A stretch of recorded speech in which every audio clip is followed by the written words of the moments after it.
भारत पर अमेरिकी राष्ट्रपति डोनाल्ड ट्रंप के नए टैरिफ फैसले ने हड़कंप मचा दिया है। अमेरिका ने भारत से आयात होने वाले उत्पादों पर अब कुल 50% तक टैरिफ लगा दिया है, जो दुनिया में सबसे ज्यादा है।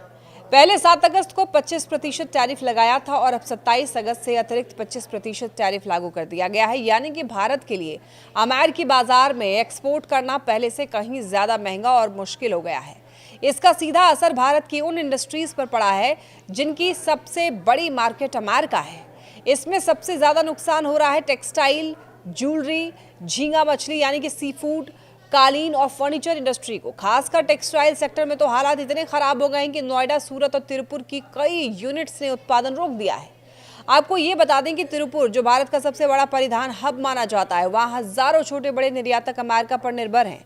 लेकिन अब वो वियतनाम और बांग्लादेश जैसे सस्ते उत्पादन वाले देशों के सामने पिछड़ते जा रहे हैं। वजह साफ है, ट्रंप के इस टैरिफ के कारण भारतीय सामान अमेरिकी बाजार में और महंगा हो गया है।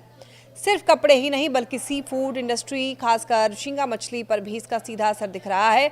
अमेरिका भारत के झींगा निर्यात का लगभग 40% हिस्सा खरीदता है। यानी कि टैरिफ के बढ़ने से भंडारण का नुकसान, सप्लाई चेन में व्यवधान और किसानों पर संकट खड़ा हो सकता है। क्योंकि अगर झींगा अमेरिकी बाजार में महंगा हो गया तो ग्राहक वियतनाम, इंडोनेशिया या थाईलैंड से खरीद लेंगे। भारतीय निर्यात संगठनों का महासंघ यानी कि FIEO ने साफ कहा है कि इस फैसले ने भारत की इंडस्ट्री को एक बड़ा झटका दिया है। उनका कहना है कि अमेरिका अभी भी भारत के लिए सबसे बड़ा निर्यात बाजार है। ऐसे में अगर टैरिफ इतना ज्यादा हो गया तो भारत के एक्सपोर्ट्स सीधे सीधे प्रतिस्पर्धा से बाहर हो जाएंगे। FIEO अध्यक्ष डॉक्टर अजय साही ने यह कहा है कि यह घटनाक्रम न सिर्फ एक आर्थिक झटका है बल्कि भारत की ग्लोबल पोजीशन को भी कमजोर कर सकता है। उनका कहना है कि भारतीय कंपनियां पहले ही चीन, वियतनाम, कंबोडिया और फिलीपींस जैसे देशों से प्रतिस्पर्धा कर रही हैं। अब 50% टैरिफ लगने से भारतीय सामान और महंगा हो जाएगा, जबकि वही उत्पादन अन्य देशों से सस्ते में अमेरिका पहुंच जाएंगे। अब इस बीच भारतीय वस्त्र उद्योग परिसंघ यानी कि CITI ने भी सरकार से तत्काल समर्थन की मांग की है। उनका कहना है कि कपड़ा और परिधान उद्योग भारत के सबसे बड़े निर्यात क्षेत्रों में से एक है। अगर यहां पर उत्पादन बंद हो गया तो लाखों मजदूरों की रोजी रोटी पर असर पड़ेगा।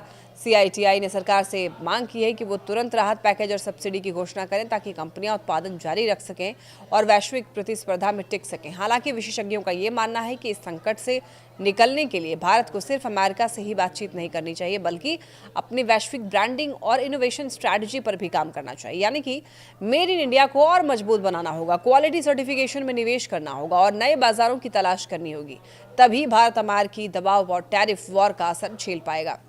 तो कुल मिलाकर अमेरिकी टैरिफ ने भारत की इंडस्ट्री के लिए मुश्किलें खड़ी कर दी है। आने वाले दिनों में ये देखना बड़ा ही अहम होगा कि क्या भारत और अमेरिका के बीच कूटनीतिक स्तर पर कोई समझौता हो पाता है या फिर नहीं। लेकिन इतना तो साफ है कि अगर ये टैरिफ लंबे समय तक लागू रहा तो भारत की टेक्सटाइल और सी फूड इंडस्ट्री को भारी नुकसान झेलना पड़ेगा और लाखों मजदूरों का रोजगार खतरे में आ सकता है।